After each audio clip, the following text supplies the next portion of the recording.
माझ्यासमोर बसलेले सर्व मान्यवर, माझे सहकारी, माझे कुटुंबीय, माझे भावंड, माझे भाचे, हे जे मला अत्यंत प्रिय आहेत, कारण त्यांच्यामुळे मी आज उभी आहे. जी मी आज आहे, आठवले म्हणा, डोंगरे म्हणा, जी मी आहे ती माझ्या भावंडांमुळे. ते सांगायला नको, कारण जे मला प्रेम दिलेलं आहे माझ्या भावंडांनी माझ्या सुखादुःखामध्ये, की आज त्यांची डोंगरे मॅडम आहे. तर मी माझ्या भाच्यांचे, त्याचप्रमाणे माझा बालमित्र, ज्या शाळेमध्ये आम्ही शिकायचो महानगरपालिकेच्या राजावाडी म्युन्सिपल शाळेमध्ये, त्या ठिकाणचा माझा बालमित्र प्रकाश हिवाळे हा माझा म्हणजे बंधूच आहे. आजपर्यंत लहानपणापासून तर आजपर्यंत एखाद्या भावासारखं तो माझ्या पाठीशी आहे. अगदी 4थी 5वी आम्ही एकत्र शाळेमध्ये होतो 10वीपर्यंत, आणि खरोखर तेव्हापासून आज प्रकाश बंधू आहे. तर मी एक बहीण म्हणून भावाचा एक माझ्या इच्छेप्रमाणे छोटासा सत्कार करू इच्छिते. तर प्रकाशने वर यावं. खाल्ला नाही, माझा भाऊ, सखा भाऊ आणि प्रकाश आम्ही एकाच वर्गामध्ये असायचो. प्रत्येक म्हणजे जी काही असेल सुखादुःखाची गोष्ट ती एकमेकांपासून कधी आमची दूर राहिलेली नाही.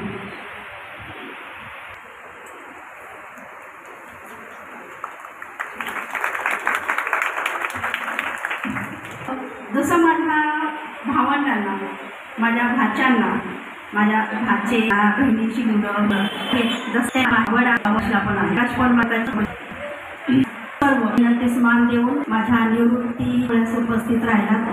आणि शाळेने तेने सहकार्याने माझी विद्यार्थ्यांनी हा एवढा सोहळा सुंदर माझ्यासाठी घडवून आणला. अक्षरशः मी फक्त सांगितलं, वर्गे सर, मुरगुळे सर, पाटील सर, आमच्या वृषभी मॅडम नांदगावकर यांना सांगितलं असं करायचं आहे. आता आम्ही करू, चिंता नको करू, तू सांग फक्त, आम्ही करतो. केलं. नरेंद्र कदम हा आमचा माजी विद्यार्थी, त्याने शब्द टाकल्याबरोबर आम्ही शिक्षकाने त्याला सांगितलं असं असं करायचं. त्याने सगळी सोय केली. ही जी आहे सोय ते नरेंद्रने केलेली आहे. तर त्याचेही मी आभार मानते. तर हा जो एवढा सोहळा आज तुमच्या उपस्थितीने सुंदर झालेला आहे, तर याला मी सेवानिवृत्ती नाही म्हणणार.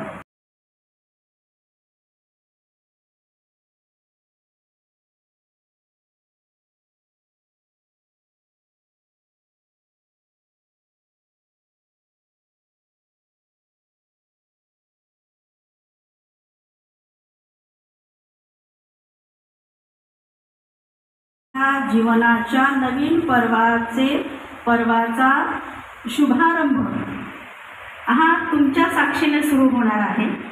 कारण किती जरी आपण नाही म्हणालो तरीसुद्धा या वेळेला सुख आणि दुःख अशा दोन भावना एवढ्या दाटून आलेल्या असतात की ह्या दोन भावनांनी मन अगदी दाटून आलेलं असतं. सुख आणि दुःख या भावनेने मन दाटून आलेलं असतं. काय बोलावं, कसं बोलावं तेही सुचत नाही. पण तरीही मी थोडंसं बोलणार आहे. मी एवढे तुम्ही इथे माझ्या प्रेमापोटी आलेले आहात, माझ्या विनंतीला मान देऊन, आणि हा सोहळा सुंदर केला आहे. तर मी तुमचे सदैव ऋणी राहील. तुमचे सगळ्यांचे आभार. आता ज्ञानेश्वर विद्यालय म्हटलं की आमचा गर्व. मी कीर्तीमध्ये गेले, मी भांडूपमध्ये गेले, तर ज्ञानेश्वर विद्यालयाचं नाव एका दिवसामध्ये कधी घेतलं नाही असं झालेलं नाही. जरी मी बाहेर गेले तरी माझी मनोमन इच्छा असायची. मी बोलून कधी दाखवलं नाही, किंवा शाळेमध्ये येऊन कधी मुख्याध्यापकांना बोलले पण नाही येऊन की सर मला घ्या, मला घ्यायचं आहे. माझ्या शाळेबद्दल मला आदर आहे, आत्मीयता आहे, आदर आहे. मी ईश्वराकडे प्रार्थना करायची की मी कुठेही काम करायला तयार आहे, मी कुठेही काम करायला तयार आहे, परंतु माझी सेवानिवृत्तीचा जो कार्यक्रम होईल तो याच शाळेतून होऊ नये. अशी मी सतत ईश्वराकडे प्रार्थना करायची. मनोमन माझी प्रार्थना असायची. कारण ज्यावेळी 22व्या वर्षी मी B.एड म्हणून शाळेमध्ये लागले, जेव्हा शाळेमध्ये आली तेव्हा छोट्या छोट्या कॉलममध्ये सही कशी करावी, म्हणजे 10वी B.एड झालेल्या विद्यार्थ्यांना आपल्याला सगळ्यांना माहिती आहे विद्यार्थी कसे असतात. तर छोट्याशा कॉलममध्ये सही कसे करावी चित्राबाईंना माहिती आहे. तर बाईंनी सांगितलं, बाळ इकडे ये. बाई मला बाळा म्हणायच्या आणि एकत्र सगळे असलो तर मग आवाजावर घालून बाई बोलायची, बाळ इकडे ये, पेन घे, पेन्सिल घेऊ घेतली आणि म्हणाला, हे बघ या कॉलममध्ये येत्यानाची सही करायची, एवढीच करायची, मोठी नाही करायची. कारण मी S आठवले करायची, आमचं मोठं नाव. तर ते पुरायचं नाही. माझ्या खाली असणाऱ्या वर असणाऱ्या लोकांच्या कॉलममध्ये माझी सही जायची. बाईंनी म्हणजे 30पासून बाईंनी आम्हाला घडवलं. आणि जे आपण आज इतरांकडून ऐकत होतो, आमचे उल्हास सर, कुलकर्णी सर, त्यांचा माझा असं काही एकत्र काम करण्याचा परिचय नाही आहे. पण जी गुणी लोक असतात, म्हणजे सोनं हा सोनं बरोबर ओळख. आता मी स्वतःला सोनं वगैरे काही म्हणत नाही आहे, एवढी मी मोठी नाही आहे, पण ओळखलं यांनी माझ्यामध्ये. कुलकर्णी मॅडम आणि मी नाईटला होतो. त्यांची शाळा मुलुंड नाईट, माझी कीर्ती नाईट. आम्ही मुख्याध्यापिका या पदावर असल्यामुळे आमचे कॅम्प व्हायचे मासूमतर्फे. 2-2, 3-3 दिवस आम्ही कॅम्पला असायचो. मीटिंग्स असायच्या आणि त्या निमित्ताने आमची भेट झालेली. त्यांचा स्वभाव मला आवडला, माझा पहिल्याच दिवशी त्यांना आवडला आणि म्हणाल्या की मॅडम आपण सोबत राहूया. म्हटलं ठीक आहे मॅडम, मीटिंग पुरतंच नाही तर आपण आयुष्यभर पण सोबत राहण्याचा प्रयत्न करूया. आणि खरंच मॅडम मला तुमच्याबरोबर आयुष्यभर मैत्री करायला नक्कीच आवडलेली आहे, आवडेल आणि मैत्री राहील. खूप सभ्य आहेत माझ्या कुलकर्णी मॅडम. तर ह्या नात्याने ते दोघं इथे आलेले आहेत. सर पण मुख्याध्यापक होते, मॅडम पण मुख्याध्यापक होते, दोघं पण मोठ्या पदावरून सेवानिवृत्त झालेले आहेत. तर आता माझी जेव्हा नियुक्ती इथे झाली ज्ञानेश्वर विद्यालयामध्ये, तेव्हा मी 10वी D.एड होते. मग बाईंनी मला काळेबाईंची जागा तुला चालवायची आहे, काळेबाई RSPला जातात, स्काउट गाईडला जातात, RSPची मुलं तयार करतात वगैरे वगैरे सांगितलं. आणि मग तुला आवड आहे तर तू DPED कर. DPED म्हणजे डिप्लोमा इन फिजिकल एज्युकेशन. मग 10वीच्या बेसवर तो असायचा. D.एड केलं काय आणि DPED केलं काय, सेम नोकरी. बाई म्हणाल्या ना बस घेतला ॲडमिशन मिळेल ना. बाईंनी उदय देशपांडे सरांना पत्र लिहिलं की आमच्या शिक्षका शाळेत नवीन लागलेली आहे मुलगी, तिला आवड आहे तर तुम्ही त्यांना द्या ॲडमिशन. दिलं सरांनी ॲडमिशन. आणि मग त्यानंतर बाईंनी मोरे झालं, गवांडे, मी वाळून, जे काही प्रायमरीचे आणखी शिक्षक होते, भोसले आपले, आता ते सध्या BMCला असतात, मधुकर भोसले, हे या सगळ्यांना आम्हाला त्यांनी सांगितलं 10वी होऊन थांबू नका. कारण तुमच्या हाताखालची जी मुलं आहेत ती मुलं पुढच्या पुढे पोचतील. तुम्हाला नोकरी लागली, पगार मिळेल, पण तुमचं शिक्षण 10वीच ठेवायचं का नाही. तर मग बाईने सांगितलं तुम्ही पुढचं शिक्षण चालूच ठेवा. बाईंनी परमिशन दिली. जे आम्ही D.एड शिक्षक होतो त्या शिक्षकांना BA, MA, B.एड करायला परमिशन दिली, वेळ दिला परीक्षा कालावधीमध्ये. तर बाईचे गुण गावं तेवढे कमी आहे. मला माहीत नाही बाई कशा होतात इतरांच्या बाबतीमध्ये. माझ्या बाबतीमध्ये मला आई नव्हती, पण ती माझी आई होती. खरोखर माझं सुखदुःख बाईंना जाणवायचं. ज्या वेळेला माझ्यावर म्हणजे माझे वैवाहिक जीवनामध्ये काही प्रॉब्लेम आले, मी रजेवर राहिली. शाळेत यायची इच्छाच नव्हती. बाईंनी मला निरोप पाठवला, मला बोलवलं. बाईंच्या केबिनमध्ये वर गेली. बाई गच्चीवर राहायच्या. तिथे आल्या आणि मला विचारलं का गं बाळा तू काय येत नाही. झाडाला अनेक फळं येतात, एखादं फळ गळालं म्हणजे काय झाड काय नाराज होतं का, फळं पिकवत नाही का, दुःखी होतं का, असं नाही करायचं. मी म्हटलं नाही बाई मला ना झोप येईल. गोळ्या खाल्ल्या, औषधं घेतली, मला झोप आहे. तू शाळेत ये आणि माझ्याकडे येऊन झोपत जा. पण बाईंना माहीत आहे की शाळेत आलं काही झोपणार नाही. मग अशा पद्धतीने बाईंनी आधार दिलेला आहे. एवढंच नव्हे तर माझे काही वैयक्तिक शारीरिक प्रॉब्लेम होते, तर या कालावधीमध्ये माझा संपूर्ण स्टाफ ज्ञानेश्वर विद्यालयाचा संपूर्ण staff, Kamble sir, Nemade sir, Jawale sir, BH Patil sir, हे सगळेजण आमचे मुख्याध्यापकाचे Patil sir, Mahendra Patil sir, Dhumal sir, Wanwat sir, यांना सगळ्यांना माहिती आहे. सगळ्यांनी माझी काळजी घेतली.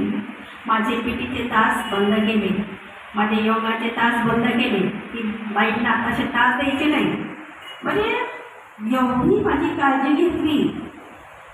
माझी भावंड, माझे जे काही कुटुंबीय आहेत, माझे पती आहेत, ते घरी त्यांना माहीत नाही. पण शाळेमधून अंबरनाथला जेव्हा मी राहायला गेले, रावबाई, पिसे sir, Nemade sir, Jawale sir आणि आमचे शिवदास कांबळे सर, मी इकडे ते करून शोधत होती.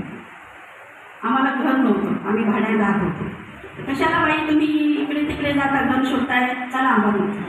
त्यांनी तिकडे घर घेऊन दिलं आणि घर घेऊन दिलं. एवढंच नव्हे तर ट्रेनमधून जाताना येताना मेलने मला माझ्यासाठी थांबायचे, मेलने घेऊन यायचे.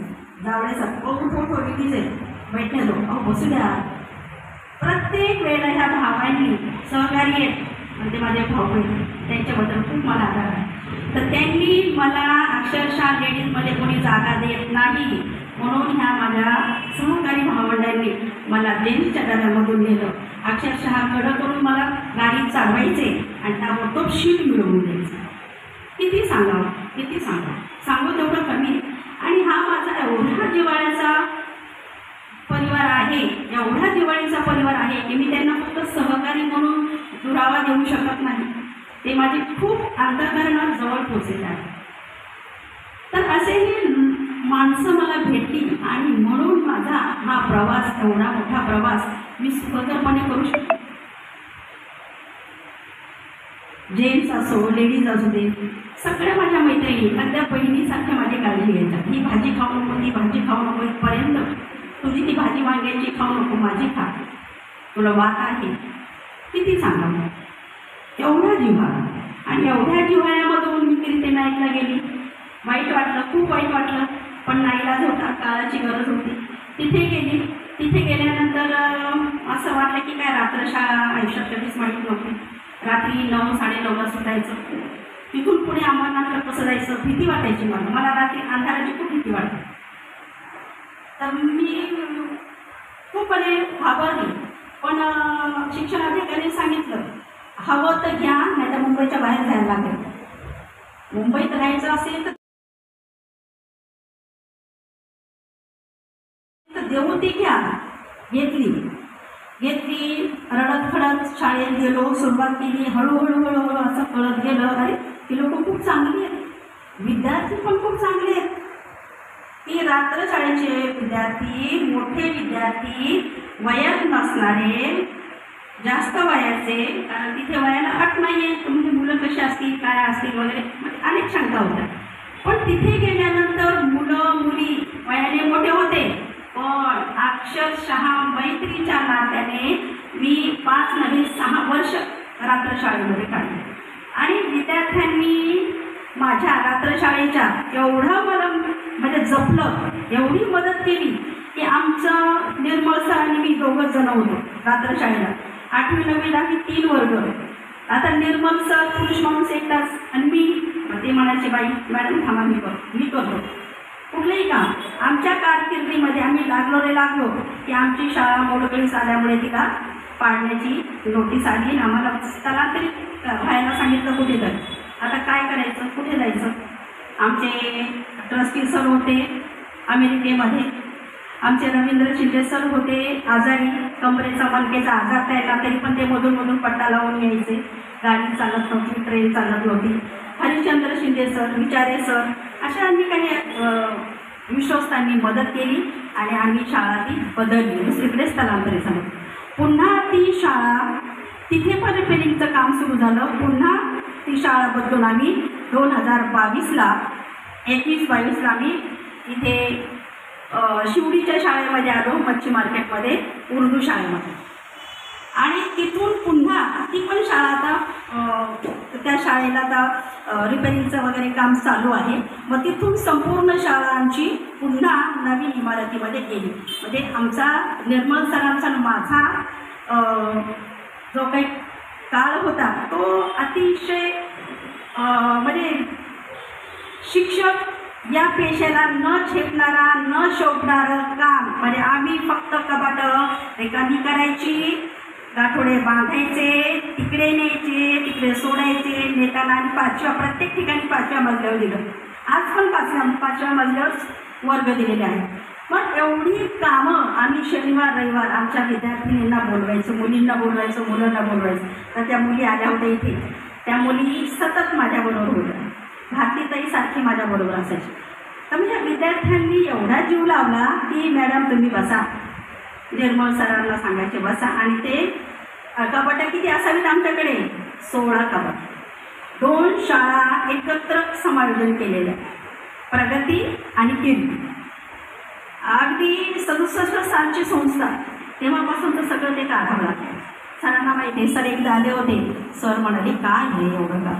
सरांनी आमची बाजू घेतली की आमच्या अध्यक्ष त्यांना सोडायचे, शिक्षकांना डोक्यावर बसवतात. अशा गोष्टी बोलतात कदाचित असं मला वाटतं. तर अशा पद्धतीने ते काम करायचं. मग सरांचा स्वभाव माहिती आहे बऱ्याच जणांना आहे चांगलं, पण काम म्हणजे काम करा करा. केलं भरपूर केलं. पण मला हे एवढं का सांगायचं आहे, त्याचं मला त्यांनी म्हणजे खूप माझा म्हणजे मला गर्व वाटेल एवढं माझं सतत ते कौतुक करतात. कुठेही मेळावा असू देत, मिटिंग असू देत, सुवर्ण महोत्सवी कार्यक्रम झाला, तिथे सुद्धा सरांनी माझ्याबद्दल माझं कौतुक केलं, माझ्या कामाचं केलं. आणखी मला काय पाहिजे? मी केलेल्या कामाचं फळ मला म्हणजे खूप मोठं त्यांच्याकडून मिळतं. ते सतत माझी स्तुती करतात. आजही सर इथे खूप मोठे व्यक्ती आहेत, मोठ्या क्लास 1 ऑफिसर होते, पण ते माझ्या कार्यक्रमाला किंवा माझ्या विनंतीला मान देऊन इथे आले. कारण त्यांचा मी कोणाचाही एक शब्द खाली पडू दिला नाही. केलं माझी मला ते म्हणाले मॅडम तुम्ही जर टिकवलीत शाळा राहील तर शाळा बंद पडेल. आणि मी ही शाळा टिकवायची. कारण का रात्र शाळांमध्ये ही गोरगरिबाची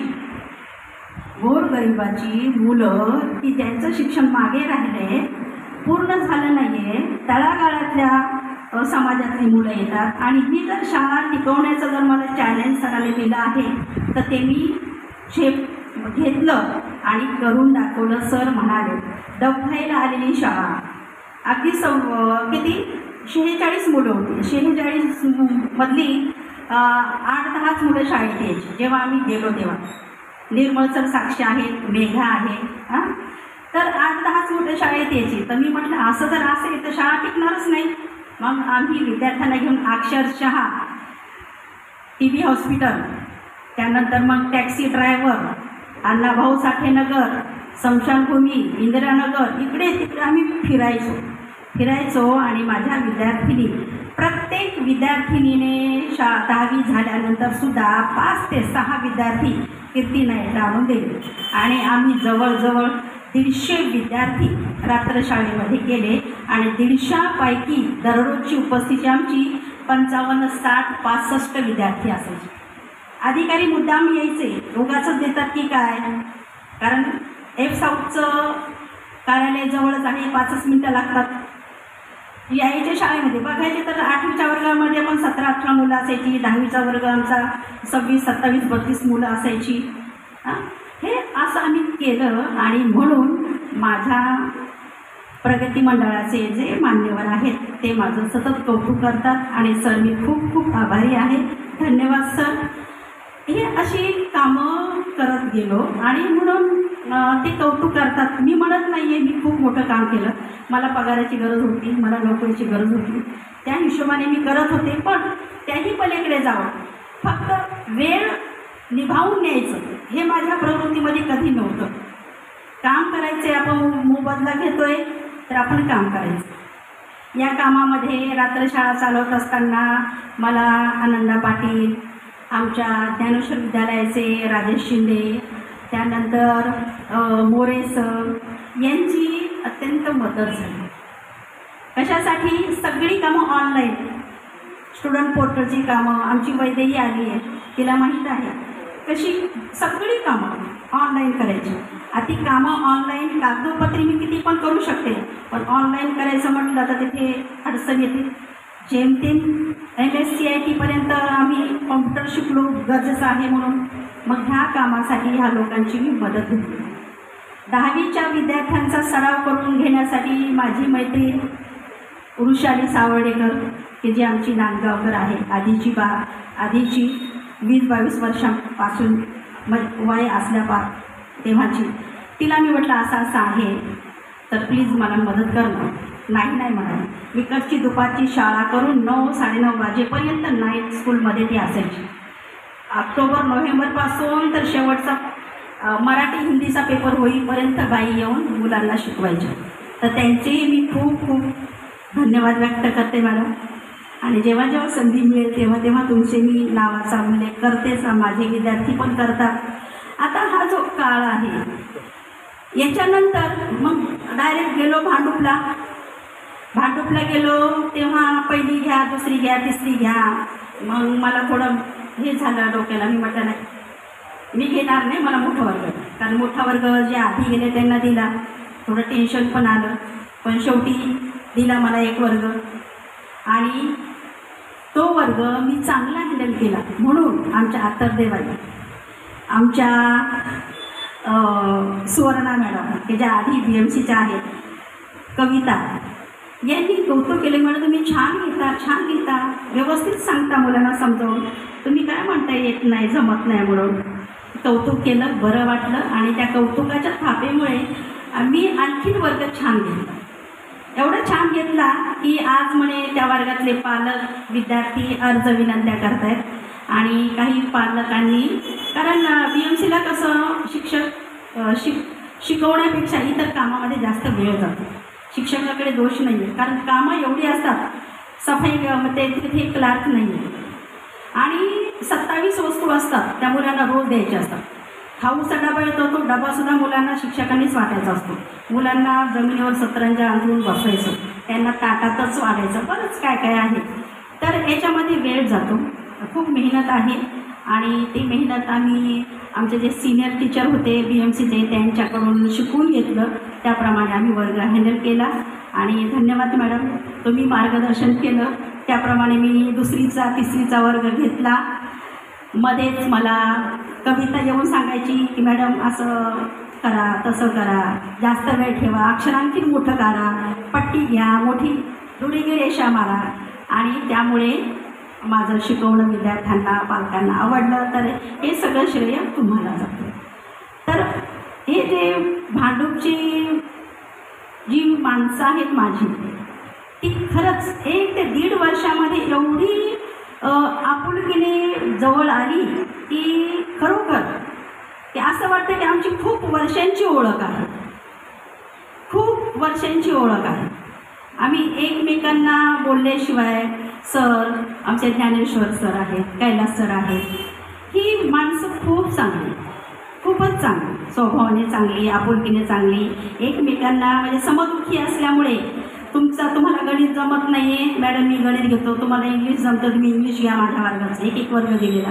अशा पद्धतीने आमचे स्वभाव जुळले, एकमेकांच्या गरजा आम्ही समजून घेतल्या, अडचणी समजून घेतल्या. अशा प्रकारे हा माझा जीवन प्रवास इथपर्यंत आला आहे. ह्या जीवन प्रवासामध्ये आणि वैयक्तिक आयुष्यामध्ये अनेक अडचणी आल्या, चांगलेही प्रसंग आले.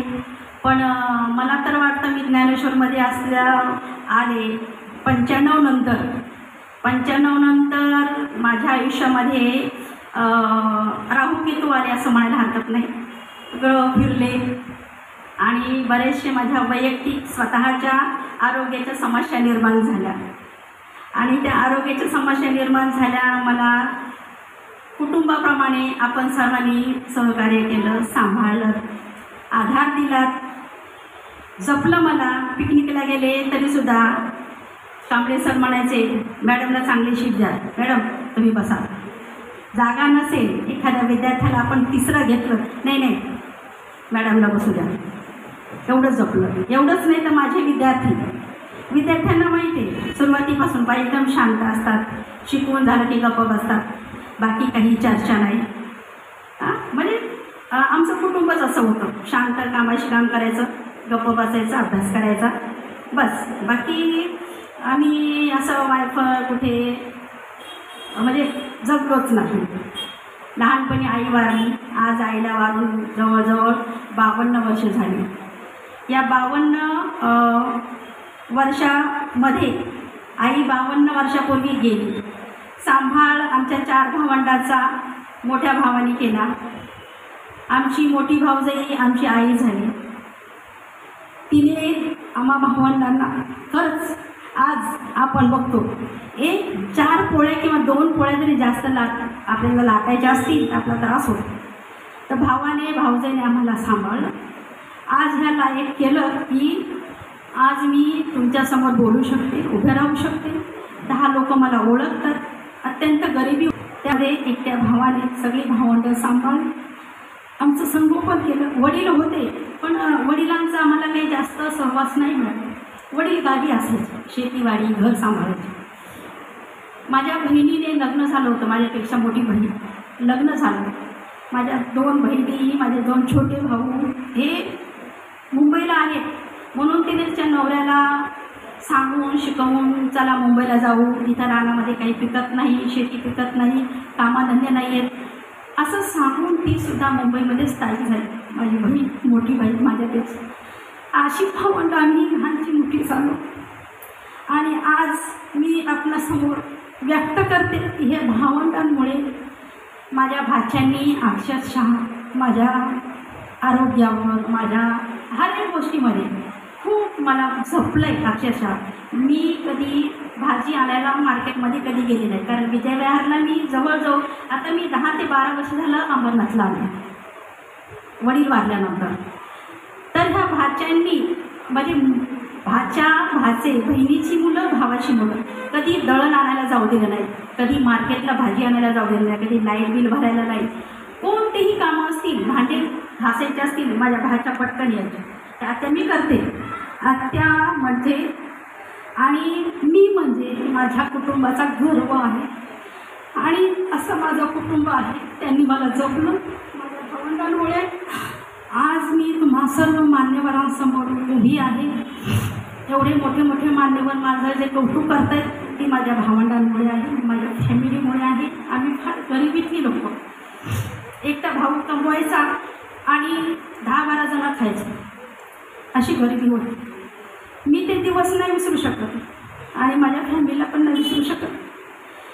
माझा अंतिम श्वास जो आहे तो माझं कुटुंब आहे. माझं सासर पण खूप चांगलं आहे. माझ्या सासरच्या मंडळींनी मला खोटं वाटेल, माझ्या जावांनी आजपर्यंत मी जेवलेलं ताट मला उचलू दिलं नाही तर धुवू दिलं नाही. माझ्या मोठ्या जावांनी, मी छोटी आहे घरामध्ये, त्यांना गर्व आहे. त्यांना एवढा गर्व आहे की आमची जाऊ मास्तरी नाही, एवढा गर्व आहे. यांचे मोठे 2 बंधू आहेत. त्यांच्या जेव्हा आमच्याकडे असं खाली बसतात चटई टाकून, त्यांच्यासोबत मला जेवायला बसवतात. लग्न होऊन आज 30 वर्ष झाली. मला काय पाहिजे? तर हे सगळं सासर माहेर हे दोघंही माझं खूप कौतुक करतात. मी त्यांचा गर्व आहे. कारण माझ्या भावंडांनी मला घडवलं. या स्टेजवर उभं राहण्याची पात्रता त्यांच्यामुळे माझ्या आली. तर मी माझ्या भावंडांचे, माझ्या भाच्यांचे, आपणा सर्वांचे आणि ज्या आईवडिलांनी मला जन्म दिला त्या सर्वांचे खूप खूप ऋणी आहे. कारण आपण जेव्हा मोठे होतो तेव्हा कळतं चांगलं काय वाईट काय. लहान वयामध्ये काही कळत नसतं. भावाने त्याच वेळेला कोणाच्या घरी भांडी कुंडी घासायला लावलं असतं तर मी इथे आज नसती. भावाने कधी अपेक्षा केली नाही. गरिबी होती, 2 वेळ मिळायचं पण नाही, घरात कुठेच पाठवलं नाही. आणि म्हणून मी माझ्या फॅमिलीची, कुटुंबाची खूप खूप आभारी आहे की तुम्ही मला माणूस म्हणून जगायला शिकवलं, सहकार्य केलं. तर माझ्याकडून तुम्हाला खूप खूप आशीर्वाद आणि खूप खूप धन्यवाद. तसंच आपणा सर्वांनाही खूप धन्यवाद. हे जे सगळं कार्य किंवा हे जे सगळं आयोजन नियोजन केलेलं आहे त्या सर्व आयोजक नियोजकांचे मी आभार मानते. जर काही उणीव कुठे राहिली असेल तर मला क्षमा करावी, कारण असे कार्यक्रम मी स्वतः कधीच साजरे केले नाही. तर आपल्या जे शिक्षक आहेत त्यांनी सगळं हे केलेलं आहे. तर मी संस्थेचे, शाळेचे आणि सर्व अधिकाऱ्यांचे खूप खूप आभार मानते. बुरुंगळे सर यांनी खूप छान निवेदन सूत्रसंचालन केलं. माझ्या मनातल्या ज्या भावना आहेत, जे मला अपेक्षित आहे ते सगळं त्यांनी हे माणसं सगळं मला ओळखतात, अंतर्बाह्य ओळखतात एवढंच मी म्हणेन. आणि त्यांना माहिती आहे की बाबा कसं आहे बाईंच्या लाईफमध्ये काय आहे, त्याप्रमाणे त्यांनी व्यवस्थित सगळं पार पाडलेलं आहे. तसं पुनश्च सर्वांचे धन्यवाद, आभार. माझे पती हे सतत माझ्या पाठीशी उभे असतात. खूप चांगला माणूस आहे, खूप. मी थोडी आगाऊ आहे, खूप शांत, खूप समंजस आणि कधी मला कुठल्याही कामाला कधी रोखणार नाही. तुझा आम्ही बघतो, तुझा आम्ही बघतो. म्हणजे हे पण फार महत्त्वाचं आहे. चांगले कपडे घाल, चांगले ड्रेस घाल, नवीन घे, हे ठेव. हे बोलणं पण खूप म्हणजे खूप भाग्याचं आहे. कारण माझा छोटा भाऊ गेला 2017 डिसेंबरमध्ये. मी खूप अपसेट आहे होते, कारण तो आज आई वारली तेव्हा आमच्याकडे बाहुली नव्हती. आमचा भाऊ होता, प्रकाशाला माहिती आहे. तर तो गेल्यानंतर मी खूप अपसेट आहे होते आणि मी हसणं खेळणं जवळजवळ विसरलेली आहे. आता ते बाई मला कालच बोलल्या की मॅडम तुम्ही टेन्शन घेऊ नका, तुम्ही आता तेव्हा असं वाटतं की तुम्ही खूप दुःखामध्ये आहात, काम करताय चांगलं पण असं दुःखी दिसत आहे. निर्मळ सर माझ्याबरोबर होते तेव्हा निर्मळ सर पण म्हणायचे बाई मॅडम जाऊ द्या, प्रत्येकाला जायचं पण असतं काही वेळेला असं.